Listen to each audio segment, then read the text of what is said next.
Need to unmute yourself. Om Namah Shivaya.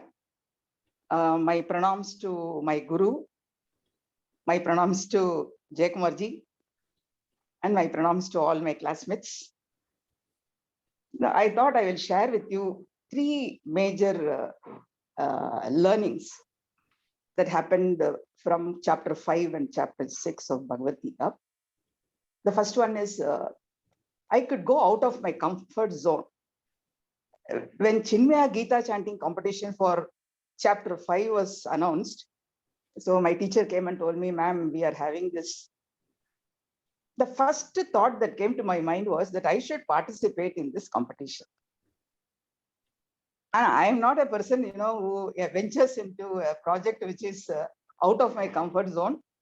The reason is I don't know Sanskrit. I can't read Sanskrit script, that is Devanagari script.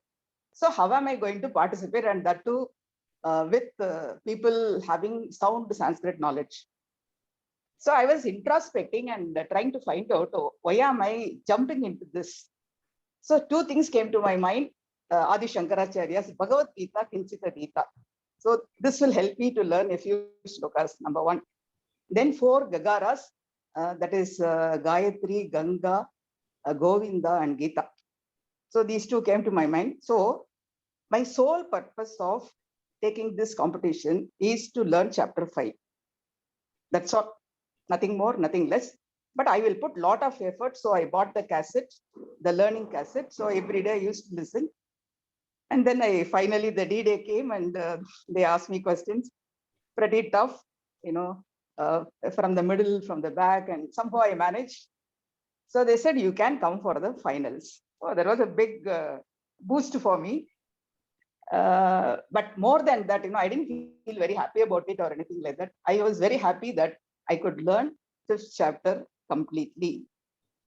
And from that day onwards, I do venture into things which are outside my comfort zone with the sole purpose of learning something or for the joy of something. And that is a paradigm shift. That's number one. In 6th chapter, the sloka, Uddaredatmanatmanam. Whenever we talk about Julius Caesar, Vini, Vidi, Visi, I came, I saw, I conquered. So this sloka came, I saw it and it conquered me. First time when I heard, it just sat inside my mind. Believe it or not, I didn't memorize it. But any time I think of it, the entire sloka used to come. I am a person who is very, very critical about myself. Anything I do, I'm pretty critical. So that helped me to do a lot of things pretty well. But this sloka helped me to balance. So anything, otherwise, you put so much of effort for everything. I still put it, but I don't bother much about the outcome because I am very compassionate to myself because of that sloka. I do put in a lot of effort. This has given me a lot of comfort in terms of the process itself. And a little bit of tensions are also removed. So you feel very happy about doing it. You do put in a lot of effort because you want to do it well, not for getting some result, but for the process itself. So that's a second learning. The third one is 41 and 42 slokas, where Arjuna had a doubt. Okay, I do all these spiritual practices, and what happens if I die without getting moksha? So Bhagavan gives two situations where you may get a very, very congenial environment in both the slokas, so that your spiritual process can go ahead. You will never ever miss out anything what you have started. That's an understanding. So that gave me almost that day you finished chapter 6. I have been introspecting what kind of an environment I am having right now. Now, the one thing that is clear is this spiritual practice has not started this Janma, it has started somewhere else. So I try to analyze the Janma, the present Janma, which is very clear to me because I don't know what it is going to be, the future. So I just four factors came to my mind. First, my parents. Um, I used to get up from bed listening to slokas chanted by my mother every day. Almost about 18 years till I went for my higher studies every day. And my mother is a highly ritualistic person and my father is a highly spiritual person. So I got a balance of both. It's the first environment.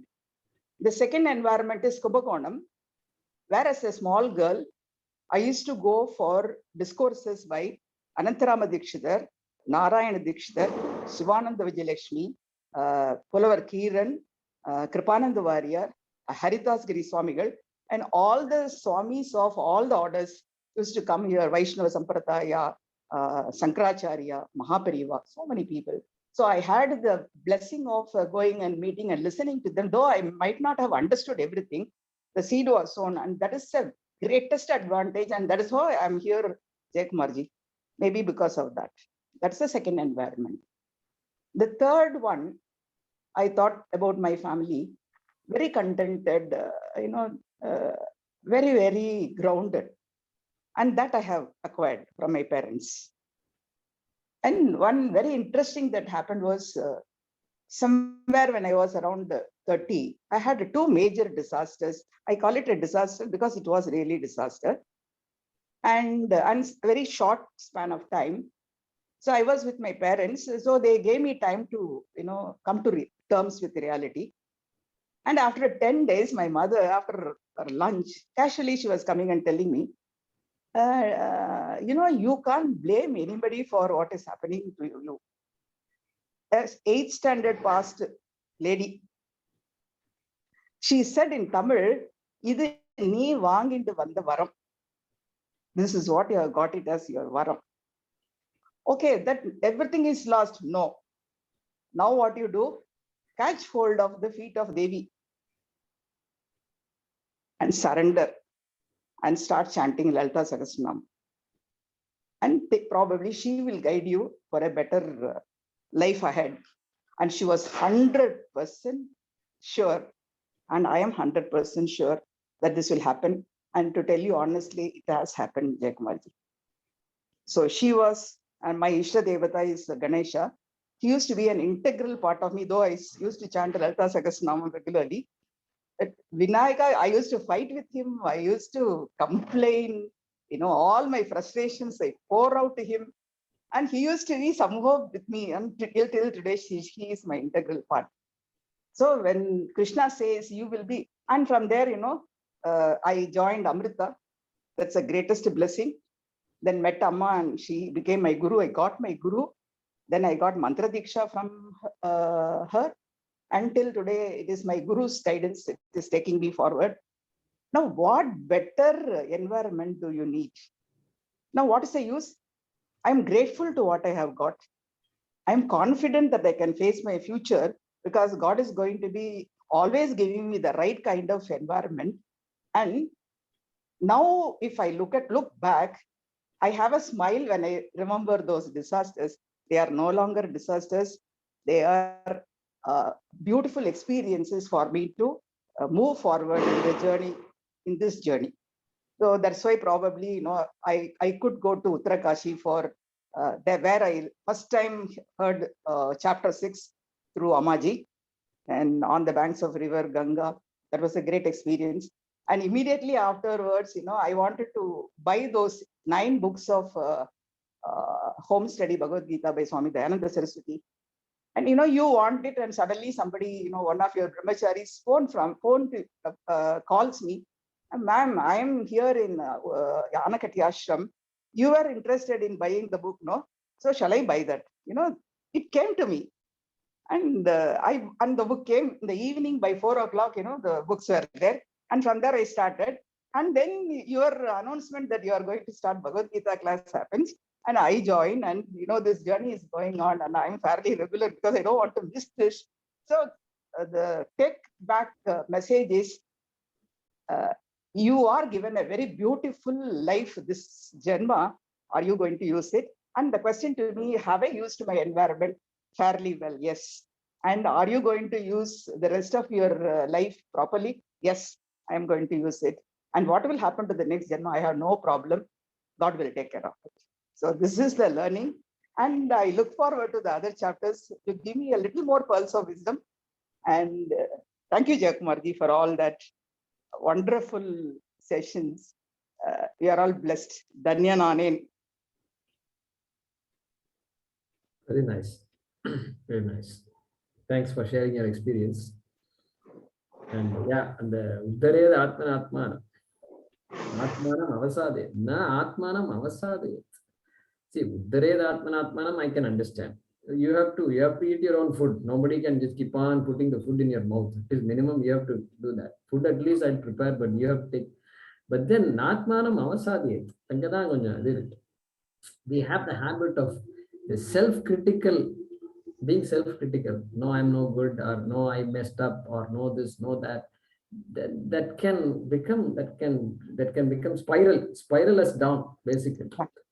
And so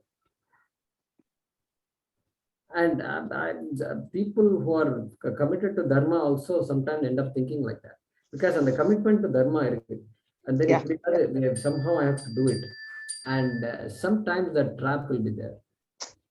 And I think I told you this before, and so this that I was working for. Am I audible? Yes. Okay. So where does it say? But we can't see you. Video is not there. Oh. Now it's okay. Now we can see you.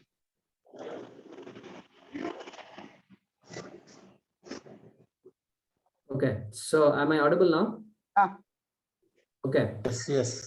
The company I was working for, they used to have something called this free counseling. Some 8 sessions, 10 sessions like that they used to have. So that, this employee stress and all is there, and so depression can be there. So people have to kind of do that. So I looked at it and said, you know what? why don't I take advantage of this? It's free also. And so I said, let me visit the psychologist. Now the question is, you can choose anybody. So now where do I look for a psychologist? Swamis, at least if you say, I kind of have a network of Swamis, but psychologist means I don't know. So then I checked with our Anjali, who was there in the class before. She is a psychologist and all, and she suggested somebody in Houston, and that person was a Buddhist, etc. So he was kind of knows about our culture and all. So I went to those sessions. So 8 sessions I attended, and the one thing he said in these sessions, I remember, he said, you know what he said? You are too harsh on yourself. This is what he said. A lot of things he had said, family problems, this, that, challenges, all that I was talking. But he said this statement. Today also I remember it. Because then that was a relief for me. That was a relief for me, because then I had to tell myself, oh, I'm harsh on myself. I'm harsh on myself. I'm too harsh on myself. Go slow. Go slow. No, do what you're doing, but you don't have to. You don't have to keep on worrying about whether I did the right thing or the wrong thing and this, that, etc. As long as you're committed, everything will be fine. So when you say Atmanam, I always remember that. Yeah. But I think it's a life, has been tough for you, and as it is for many people. And sometimes it is that which brings us to this particular journey also. Yeah. Sometimes, not always, but sometimes that happens. So we're happy for whatever God has given us. Yeah. Thank you. Thank you, Jayakumarji. I consider it a blessing to share this with you. Thank you for sharing. I think it's important to hear other people's experiences, and because the tendency that I am somehow alone in this is very high. It's very natural for everybody to think like that. And so we have to understand that everybody's life is more or less like this. Yeah. So, yeah. Good. So I think we can pause here. Vijay, is that correct? Shall we pause now? Yes, Guruji. Yeah, you can pause, and then next session, maybe somebody else can share their thoughts. Okay, so we'll pause here. We'll, Om. do we pray and then stop the recording? Prayer. Yes. Om Namo Bhagavate Vasudevaya Dhanvantaraye Amritakalashahastaya Sarvamaya Vinashanaya Trailokyanathaye Shri Mahavishnave Namaha. Om Namo Bhagavate Vasudevaya Dhanvantaraye Amritakalashahastaya Sarvamaya Vinashanaya Trailokyanathaye Shri Mahavishnave Namaha. Om Namo Bhagavate Vasudevaya Dhanvantaraye Amritakalashahastaya Sarvamaya Vinashanaya Trailokyanathaye Shri Mahavishnave Namaha. I forgot to make an announcement.